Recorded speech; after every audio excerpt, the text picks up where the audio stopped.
தமிழகத்தின் பல்வேறு பகுதிகளிலிருந்து வருகை புரிந்துள்ள அனைத்து தமிழ் குடிகளுக்கும் எனது நெஞ்சார்ந்த வணக்கத்தை தெரிவித்துக் கொள்கிறேன். தமிழின படுகொலை நாளாக ஒவ்வொரு ஆண்டும் நினைவில் கொள்கின்ற வகையில் இந்த முள்ளிவாய்க்கால் முற்றம் அமைந்திருக்கிறது. ஒவ்வொரு ஆண்டும் பல்வேறு தலைவர்கள் நேரில் வந்து இங்கு நடைபெறுகின்ற நிகழ்ச்சிகளில் கலந்து கொண்டு அஞ்சலி செலுத்தி வந்துள்ளனர். இந்த 16ஆம் நூற்றாண்டு நினைவு தினமான இன்று இந்த புனிதமான இடத்தில் அனைத்து தமிழ் நெஞ்சங்களோடும் நானும் இணைந்து இலங்கை போரில் உயிர் தியாகம் செய்த நம் உறவுகளுக்கு வீர வணக்கம் செலுத்தி அவர்களுக்கு மலரஞ்சலி செய்ததை என்றென்றும் என் வாழ்நாளில் மறக்க முடியாத ஒன்றாக இருக்கும். இலங்கை தமிழர்களின் நலனுக்காக புரட்சி தலைவர் அவர்கள் தனது இறுதி மூச்சு வரை உறுதுணையாக நின்று இருக்கிறார். அதே போன்று புரட்சி தலைவி அம்மா அவர்களும் இலங்கை தமிழர்களின் பாதுகாப்பிற்காகவும் நல்வாழ்வுக்காகவும் தொடர்ந்து குரல் கொடுத்து இருக்கிறார். நாங்களும் இலங்கை தமிழர்களின் வாழ்வாதாரத்திற்காகவும் அவர்களின் உரிமைகளுக்காகவும் எண்ணற்ற பணிகளை செய்து வந்துள்ளோம். இலங்கையில் நடைபெற்ற போரில் மனிதாபிமானமற்ற முறையில் தமிழின அழிவு நடந்து இருந்தது. இந்த நாள் இந்த கொடூரமான சமயத்தில் இலங்கையில் சிக்கியிருந்த நம் உறவுகளை எப்படியாவது காப்பாற்றிட வேண்டும் என நாங்கள் பல்வேறு முயற்சிகளை தொடர்ந்து மேற்கொண்டு தொடர்ந்து போராடினோம். ஒரு சிலரின் சுயநலத்தால் அது நிறைவேற்ற முடியாமல் போனதை எண்ணி பல நாட்கள் தூக்கமின்றி சாப்பிட்ட சோறு கூட வயிற்றில் இறங்காமல் தவித்து இருக்கிறேன். தமிழர்களுக்கு நம்பிக்கை துரோகத்தை செய்தவர்களை என்றைக்கும் என்னால் மறக்க முடியாது, மன்னிக்கவும் முடியாது என்பதை இந்த நேரத்தில் தெரிவித்துக் கொள்கிறேன். தமிழ் மொழியையும் தமிழர்களையும் தங்களால் மட்டும்தான் காப்பாற்ற முடியும் என மக்களை ஏமாற்றுகின்ற வகையில் திமுகவினர் தங்களை தேவதூதர்களாக சித்தரித்துக் கொண்டு நாள்தோறும் போடும் பகல் வேஷங்களை இம்மண்ணில் யாரும் நம்ப தயாராக இல்லை. இலங்கையில் போர் நடைபெற்ற போது நடந்த ஒரு சில விஷயங்களை உன்னிப்பாக கவனித்து பார்த்தால் பல உண்மைகள் புலப்படும். இலங்கையில் போர் உச்சகட்டத்தில் இருந்தபோது உண்ணாவிரதம் இருப்பதாக ஒரு 3 மணி நேர நாடகத்தை நடத்தினார் அன்றைய முதல்வரும் திமுக தலைவருமான மறைந்த திரு கருணாநிதி அவர்கள். அன்றைய தினம் ஆட்சியில் இருந்த காங்கிரஸ் தலைமையிலான மத்திய அரசின் உள்துறை அமைச்சராக இருந்த தமிழகத்தைச் சேர்ந்த திரு ப. சிதம்பரம் அவர்கள் தன்னை தொடர்பு கொண்டு போர் முடிந்துவிட்டது என தெரியப்படுத்தியதாக சொல்லி திரு கருணாநிதி அவர்கள் தனது உண்ணாவிரதத்தை முடித்து கொண்டார்.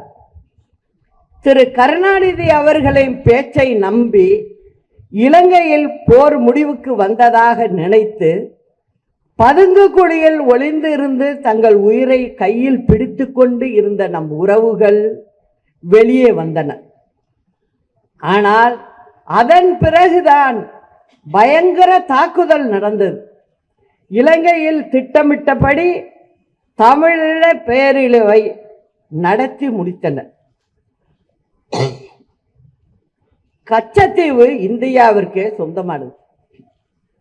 இந்தியாவின் ஒரு பகுதியாக இருந்த கச்சத்தீவு 1974 அன்றைய பிரதமராக இருந்த இந்திரா காந்தி அம்மையார் தலைமையிலான அப்போதைய இந்திய பேரரசால் இலங்கைக்கு தாரை வார்க்கப்பட்டது.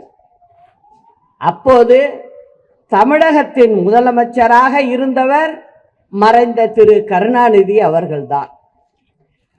திமுகவினரின் துரோகத்தால் தமிழக மீனவர்களின் வாழ்வாதாரம் இன்றைக்கும் பாதிக்கப்பட்டுள்ளது. கச்சத்தீவில் தமிழர்களுக்கு இருந்த அனைத்து உரிமைகளும் பறிபோய்விட்டது. இது எப்ப நடந்ததுன்னு பாருங்க. தமிழுக்காக நாங்க இருக்கோம், எங்க குடும்பம் இருக்கு அப்படின்னு சொல்லி வெளிநாட்டில் இருக்கிற தமிழர்களையும் ஏமாத்தி, தமிழ்நாட்டில் இருக்கிற தமிழர்களையும் ஏமாத்தி தொடர்ந்து ஆட்சி பண்ணிக்கிட்டு இருக்கிறது திமுக. அது மட்டும் இல்லை, இந்த 2 நிகழ்வு நடந்ததும் திமுக அரசாங்கம். அந்த 2 சமயத்திலையும் கூட்டணி யாரோட இருந்தாங்க? திமுக காங்கிரஸோட. அதை நல்லா சிந்திச்சு பாருங்க. அவங்கள பொறுத்த வரைக்கும், அதாவது திமுகவை பொறுத்த வரைக்கும் என்னன்னா, தங்களுக்கு மத்தியில் நல்ல பதவி வேணும், அமைச்சர் பதவி வேணும், அது இருந்துட்டா போறோம். என்ன சொன்னாலும் சரி தலையாட்டிட்டு போயிட்டே இருக்க வேண்டியதுதான். இந்த விஷயங்களை கவனிச்சிங்கன்னாக்க திமுக ஆட்சியில் இருக்கிறப்ப தான் இது நடந்திருக்கு. தலைவர் ஆட்சியில் இருந்தப்ப நடக்கலை, அம்மா ஆட்சியில் இருந்தப்ப இது நடக்கலை. இன்னும் சொல்ல போனீங்கன்னா, கடந்த 2011ஆம் ஆண்டு புரட்சி தலைவி அம்மா அவர்களின் ஆட்சி காலத்தில் இலங்கை தமிழர்களுக்கு தமிழகத்தில் உள்ள முகாம்களில் பல்வேறு அடிப்படை வசதிகள் சிறப்பாக செய்யப்பட்டது. அதாவது முகாம்களில் தங்கியிருப்பவர்களுக்கு 20 கிலோ விலையில்லா அரிசி வழங்கப்பட்டது. மாதந்தோறும் 400 ரூபாயாக இருந்த உதவித்தொகை 1000 ரூபாயாக உயர்த்தி தரப்பட்டது. அது மட்டும் இல்லை, மருத்துவ காப்பீட்டு அட்டையும் அவங்களுக்கு வழங்கப்பட்டது. 2013ஆவது ஆண்டில் கிட்டத்தட்ட 1655 வீடுகள் அம்மாவுடைய ஆட்சியில் முகாமில் இருந்தவங்களுக்கு கட்டி கொடுக்கப்பட்டது. ஆனால் இன்றைய திமுக ஆட்சியில் முகாம்களில் தங்கி இருப்பவர்களுக்கு அடிப்படை வசதிகள் கூட சரிவர செய்து தரப்படவில்லை. இப்போது மிகவும் சிரமப்பட்டு கொண்டு தான் இருக்கிறாங்க. திமுகவினர் இலங்கை தமிழர்கள் மட்டுமல்ல, எந்த தமிழரையும் காப்பாற்ற மாட்டார்கள். அவர்கள் தங்களுக்கு வேண்டியதை மட்டும்தான் பார்த்துக்குவாங்க. தன்னலம் மிகுந்த குடும்ப ஆட்சி, தமிழர்களுக்கு விரோதமான ஆட்சிதான் தமிழகத்தில் இப்போது நடைபெற்று கொண்டிருக்கிறது. இதன் காரணமாக ஏற்பட்டுள்ள தீமைகளையும் அவலங்களையும் இங்குள்ள மக்கள் வேறு வழியின்றி வேதனையோடு தாங்கிக் கொண்டு இருக்கிறார்கள். இதற்கெல்லாம் வருகின்ற சட்டமன்ற தேர்தலில் ஒரு நல்ல தீர்வு ஏற்படும். தமிழக மக்களின் நலனுக்காக பாடுபடுகின்ற ஒரு நல்லாட்சி அமையும். மேலும் மே 18 தினத்தின நாம் தமிழ் குடிகளின் எழுச்சி நாளாக கருதிக்கணும்.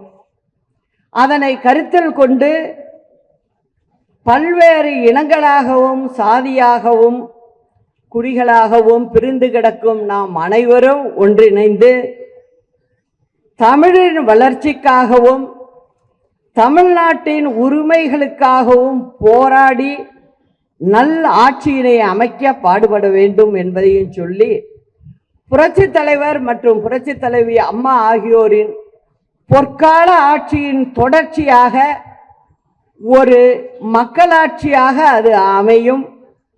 அதன் பிறகுதான் இலங்கை தமிழர்களின் உரிமைகளும் பாதுகாக்கப்படும். தமிழக மக்களின் எதிர்காலமும் வளமானதாக அமையும் என்பதை இந்த நேரத்தில் உறுதியோடு தெரிவித்துக் கொள்கிறேன். இங்கு கூடியிருக்கும் அனைத்து சமுதாய தலைவர்களும் அவர்களின் சமூகத்தினரும் என அனைவரும் நம்மோடு ஒன்றிணைந்து நல் ஆட்சியினை அமைத்திடுவோம் என்பதை இந்த நேரத்தில் தெரிவித்துக் கொள்கிறேன். ஒன்றிணைவோம், வென்று காட்டுவோம், வெற்றி நிச்சயம். நாளை நமதே. அண்ணா நாமம் வாழ்க, புரட்சி தலைவர் நாமம் வாழ்க, புரட்சி தலைவி அம்மா நாமம் வாழ்க. நன்றி, வணக்கம்.